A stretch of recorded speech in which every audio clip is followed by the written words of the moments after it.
안녕하세요. 토목박사 호니TV입니다. 네, 이번에는 이제 기술 이야기를 한번 해보려고 하는데요.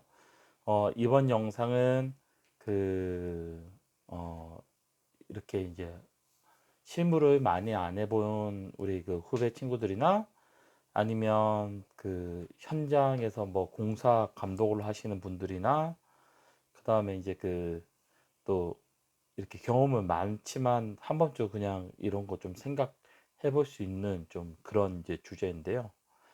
어떤 내용이냐면 이제 설계 하중을 넘어서면 구조물이 이제 무너지냐 아니면 혹은 설계 강도를 넘으면 진짜 깨지냐. 네, 거기에 대한 이제 어 질문을 받았을 경우에 이제 어떤 대답이 이제 옳은 대답인가에 대한 이제 그런 이제 질문인데요. 저 같은 경우는 이제 비슷한 이제 경험이 있는데 예전에 현장 지원을 한번 나간 적이 있어요. 그래서 현장 이제 시공 소장님이랑 이제 나가서 이제 아웅다웅 했던 적이 있는데요. 그분 같은 경우는 이제 경력이 이제 한 30년간 굉장히 좀 많은 분이셨는데 그냥 자기가 했던 방식대로 하면 된다라고 해서 저는 설계대로 해야지 무슨 말씀하시냐 절대 안 된다. 그러다가 결국 이제 그분대로 그분 말대로 했거든요. 근데 이제 진짜로 이제 아무 이상 없이 끝났어요. 그래서 이제 그리고 나서 이제 그분이 이제 하는 말씀이 책상에 앉아가지고 뭐 계산만 한다고 되냐라는 식으로 그렇게 말씀하시더라고요. 그래서 그 당시에는 그냥 그런가 보다 하고 그냥 지냈는데 계속 돌이켜 생각해도 그럼 내가 잘못했나? 내가 너무 융통성이 없었나? 정말 내가 현장을 모르고 그냥 하는 얘기인지 좀 그런 생각이 좀 많이 들었는데요.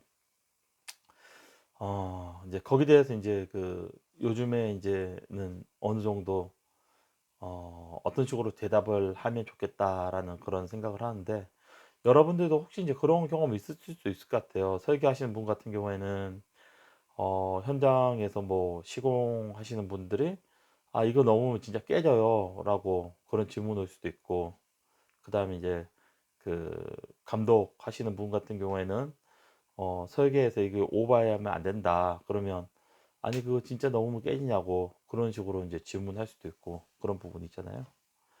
예. 거기에 대해서 이제 조금 이제 배경 설명이 이제 필요한데요.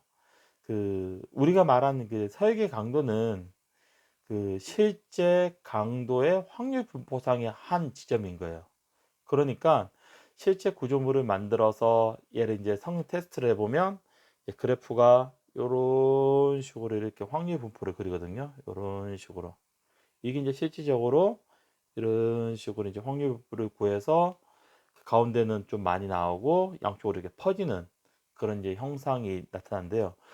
이런 이제 분포 중에서 설계는 약 뒤쪽에 좀 낮은 그런 이제 부분이 있는 거죠.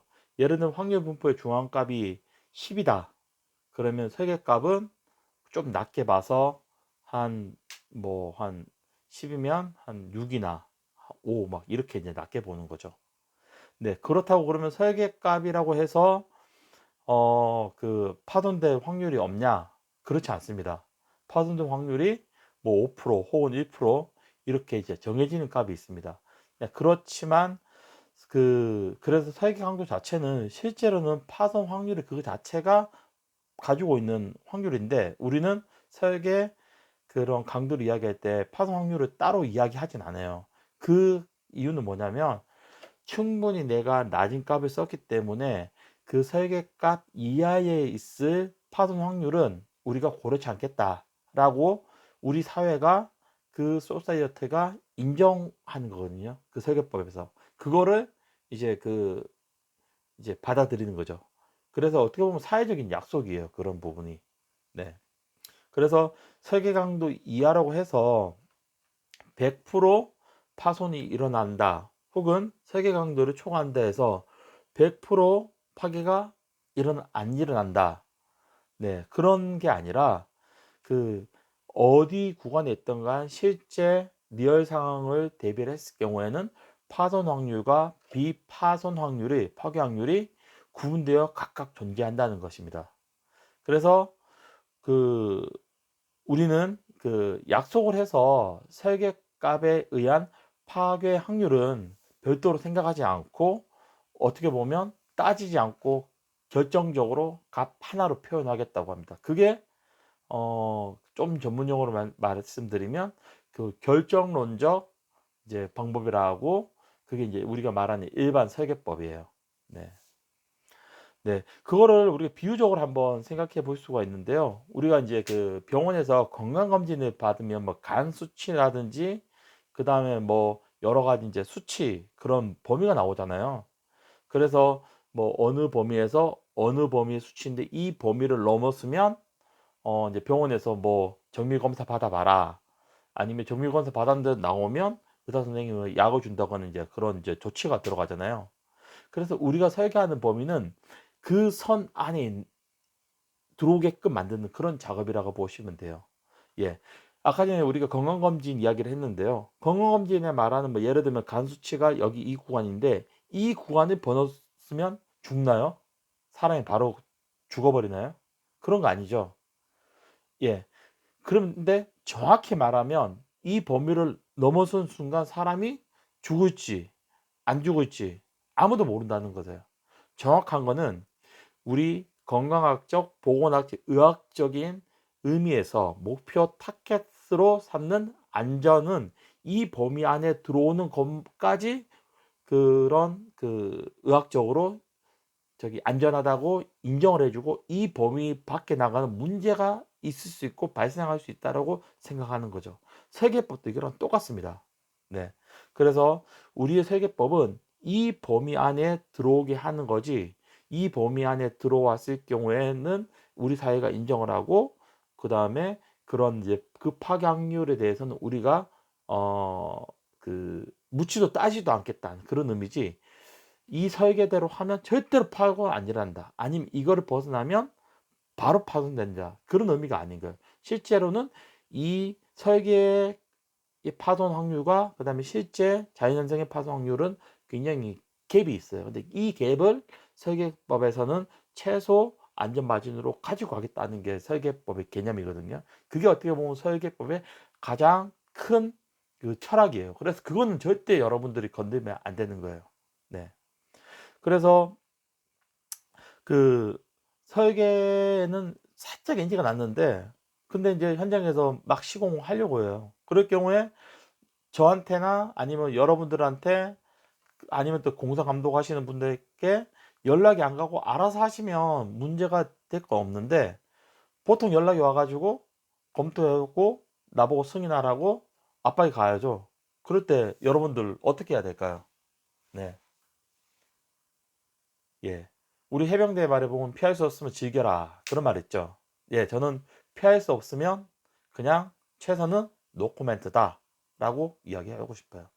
여러분들이 본인이 절대 그런 상황 승인해서는 안 됩니다. 네. 예를 들면 사고가 나잖아요. 사고가 나더라도 사고가 나면 이제 그 전문가들이 투입이 돼요. 전문가 투입이 돼 가지고 설계부터 시공까지 모든 전반적인 이제 검토를 하게 되는데, 설계에서 만약에 아무리 이상이 없어. 설계에서 아무리 이상 없으면 그 시공을 살펴요. 시공에서 아무런 문제 없어. 그러면 시공에 온 그 재료 있잖아요, 재료. 재료의 물성치라든지 그다음 테스트 결과 그런 것들 다 살피거든요. 거기도 문제가 없어. 그러면 뭘까요? 네. 설계법 자체가 지니고 있는 파손 확률 있잖아요. 거기 들어온 거예요. 거기 들어왔으면 설계자 잘못인가요? 아니에요. 그거는 거의 뭐 천재지변적인 그런 잘못이기 때문에 설계하시는 분들은 아무 문제가 없으십니다. 네. 그래서 그런 경우가 그 애매모호하고 굉장히 좀 대답하기 애매한 상황이면 그래도 여러분들이 뭐 "나 안 하겠다. 절대 안 하겠다." 그렇게 하시면 좋은데, 우리는 또 회사 다니고 있고 그다음에 또 업을 계속해야 되잖아요. 네. 그럴 경우에는 약간 그냥 눈치껏 그 꼬리를 살짝 내리시고 그냥 "잘 모르겠다." 하고 노코멘트 하고 그냥 빠지세요. 네. 사실 공익적인 개념이나 이런 데 보면 용감하게 싸워서 불의에 맞서야 되잖아요. 근데 맞서다가 내가 잘리면 어떻게 돼요? 네. 저와 제 가족이 인제 굶겠죠. 네, 그럴 경우에는 뭐 조금 비겁할 수도 있겠지만 이거 검토해 보니까 잘 모르겠다. 그냥 다른 사람한테 뭐 물어보시라 하고 자기는 빠지세요, 그냥. 빠지시는 게 어떻게 보면 가장 현명할지도 모르겠어요. 사실 제가 이렇게 말씀드리면 어떤 분들은 영상 보시고 굉장히 불편하실 분들도 있으세요. 근데 이제 저도 이거를 지내보고 하니까 최대한 자기가 할 수 있는 거에서는 최선은, 우리가 설계자가 할 수 있는 최선은 설계법을 바르게 익혀서 설계법 그대로 원리 원칙대로 하고, 그 다음에 그거를 벗어난 사항에 대해서는 반드시 워밍을 주고 그 다음에 개선을 요구하는 그까지인데, 뭐 사업주라든지 아니면 뭐 개인 사업자 같은 경우에는 막무가내 본인이 그냥 하고 싶은 대로 하겠다. 그런데 아무리 내가 말을 안 된다. 그리고 나보고 갑자기 승인하라고 압박을 한다. 그러면 네, 어쨌든 나는 업을 해야 되기 때문에 그냥 노코멘트하고 그 자리에 빠지는 게 제가 볼 때는 지피지기가 아닐까. 예, 그렇게 이제 조심스럽게 한번 생각을 해봅니다. 네, 오늘은 그 설계 강도를 좀 넘었으면 파손될까라는 좀 그런 이제 원천적인 그런 질문을 통해서 한번 이야기를 해봤는데요. 참 말은 이제 쉽게 저희가 이렇게 이야기를 하지만 굉장히 좀 고뇌에 있는 좀 그런 주제인 것 같아요. 그래서 여러분들도 이 현업에 있으시면서 혹시 그런 경험 있으시면 또 함께 혹시 또 댓글로 이렇게 공유해 주셨으면 좀 좋겠고요. 어, 혹시나 또 이렇게 그 연차가 낮은 뭐 예를 들어 뭐 공사 감독이신데 뭐 대리나 아니면 뭐 이렇게 연차 낮으신데 저기 나이 많으신 분들이 와가지고 그냥 막 하려고 하고 막 그런 경우가 있으면 막 밀려서 막 가는 경우가 있거든요. 저도 그런 경험이 있어서 아는데, 네, 그럴 때는 네, 절대로 그냥 가시면 안 됩니다.